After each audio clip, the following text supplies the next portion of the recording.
Hello friends, एक बार फिर से आपका स्वागत है।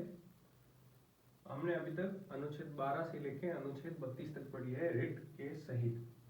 अब जब बारी आ रही है आगे मूल अधिकार 35 तक है, लोग अनुच्छेद 14 से अनुच्छेद 32 तक ही पढ़ते हैं मूल अधिकार के तहत, मगर अनुच्छेद 33, 34 और 35 ये भी तो मूल अधिकारों के भाग है। हम आज अनुच्छेद 33 पढ़ेंगे, आर्टिकल 33। आर्टिकल 33 कहता है सशस्त्र बल एवं मूल अधिकार। ठीक है, अब जब नाम से पता चल रहा है सशस्त्र बल एवं मूल अधिकार, तो इन दोनों के बीच की कोई बात है। अब बात क्या है वो देखते हैं। पहला पॉइंट यही कहता है कि मूल अधिकारों पर प्रतिबंध। सुनने में अजीब लग रहा है यार, मूल अधिकारों पर प्रतिबंध कौन लगा सकता है? ये तो जीवन जीने का वो आधार है, इनके ऊपर प्रतिबंध लगना मतलब जीवन खत्म है। फिर ऐसा तो हो नहीं सकता। मगर रुको, यहां पे एक चीज लिखी हुई है, सशस्त्र बल। ठीक है, सशस्त्र बल एवं मूल अधिकार। तो किसके मूल अधिकारों पर प्रतिबंध है? सशस्त्र बलों के मूल अधिकारों पर प्रतिबंध है। अब सशस्त्र बल क्या होते हैं? सशस्त्र, जिनके पास शस्त्र हो। ठीक है, अब शस्त्र किसके पास होते हैं? तो हमारे सशस्त्र बल कौन कौन से हो सकते हैं? जैसे सशस्त्र बल है, अर्धसैनिक बल है। ठीक है, अर्धसैनिक बल सशस्त्र बलों में आता है। सशस्त्र बल है, अर्धसैनिक बल है, पुलिस बल है। ठीक है, ये हो गया। और इसके अगर हम बात करें तो फिर हमारे जो एजेंट होते हैं, जैसे रॉ के लोग होते हैं, तो वो खुफिया एजेंसीज होगी जैसे रॉ। ठीक है, ऐसे। और जो पुलिस बल में भी जो कमांडोज वगैरह आते हैं, और पुलिस बल खुद भी है। ठीक है, आईटीबीपी, सीआरपीएफ, वो सारे इसके अंदर शामिल है। उन सब के मूल अधिकारों पर प्रतिबंध लगाया जा सकता है। ऐसा भाई क्यों होता है? क्यों प्रतिबंध लगाया जा सकता है? ऐसा करना तो गलत है, क्योंकि मूल अधिकारों पर प्रतिबंध लगना तो उसका जीवन समाप्त है। रुकिए, ठंड रखिए, ऐसा गलत नहीं है। अब मान चलिए कि आपके फादर आर्मी में, ठीक है, अब वो ड्यूटी दे रहे हैं।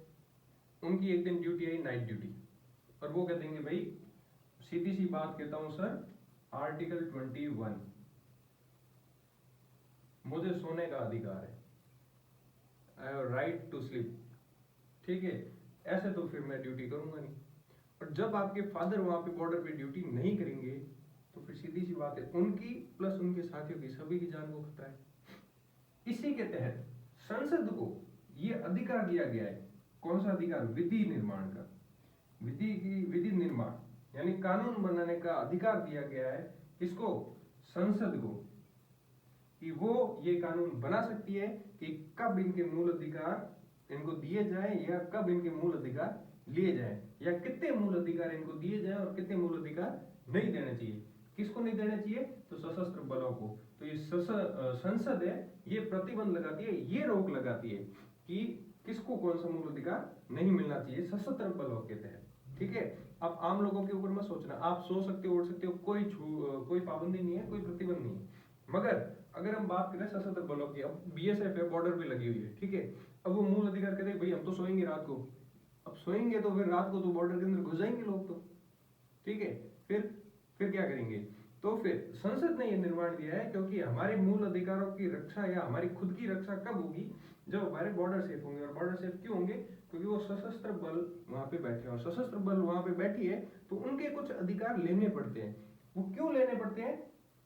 ताकि वो अपना कार्य कर सके, अपना काम सही ढंग से कर सके, और उनके बीच में अनुशासन बना रहे।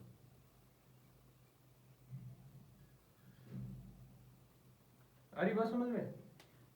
ये संसद जो उनसे अधिकार छीनती है, उसका यही कारण है कि वो अपना कार्य कर सके। अब उनकी ड्यूटी नाइट शिफ्ट की है, तो वो अपना काम करेंगे कि अपने मूल अधिकारों का वो हनन हो गया, उनको कहेंगे सुप्रीम कोर्ट पास जाएंगे, भाई ये देखो हमारे मूल अधिकार छीन रहे हैं। तो वो कार्य करने के लिए दिए हुए है ना, इसलिए तो उनसे छीने कि वो अपना काम कर सके। तो फिर नाइट ड्यूटी है तो वो करेंगे, और अनुशासन बना रहे। अब जब वो काम नहीं करेंगे वहां पे बीच में, या फिर कोई कहेगा मेरा मूल अधिकार है, वो कहेगा मेरा नहीं है, तो फिर अनुशासन बिगड़ेगा, तो फिर बस खेल ही खत्म। तो फिर अनुशासन ना बिगड़े और कार्य सही ढंग से कर सके, इसीलिए संसद को ये पावर देगी कि वो विधि बना सकती है, वो कानून बना सकती है। किस मामले में? सशस्त्र बलों के। और सशस्त्र बल कौन कौन से होते हैं? तो सशस्त्र बल में अर्धसैनिक बल आ गया, पुलिस बल आ गया, खुफिया एजेंसीज आ गई, और भी जो होते हैं जो हमारे रक्षा के लिए बनाए जाते हैं, वो सब इसमें शामिल है, जिनके ऊपर प्रतिबंध लगाया जा सकता है संसद द्वारा। संसद केवल और केवल मूल अधिकारों का पर रोक लगा सकती है, ना कि राज्य विधानमंडल। केवल संसद लगा सकती है, संसद के सिवा कोई नहीं लगा सकता। और जब संसद रोक लगाती है मूल अधिकारों के ऊपर, और वो सशस्त्र बल के तहत लगाती है, तो फिर उसको चुनौती नहीं दी जा सकती। ऐसे नहीं कहा जा सकता कि हमारे मूल अधिकारों का हनन हो रहा है। आप किस में हो? तो मैं तो साहब उस सर्विस में हूँ। वो किस में आती है? कि सशस्त्र बल में आती है। आपके मूल अधिकारों का हनन नहीं हुआ है, कोई रिट जारी नहीं होगी आपके लिए, ठीक है।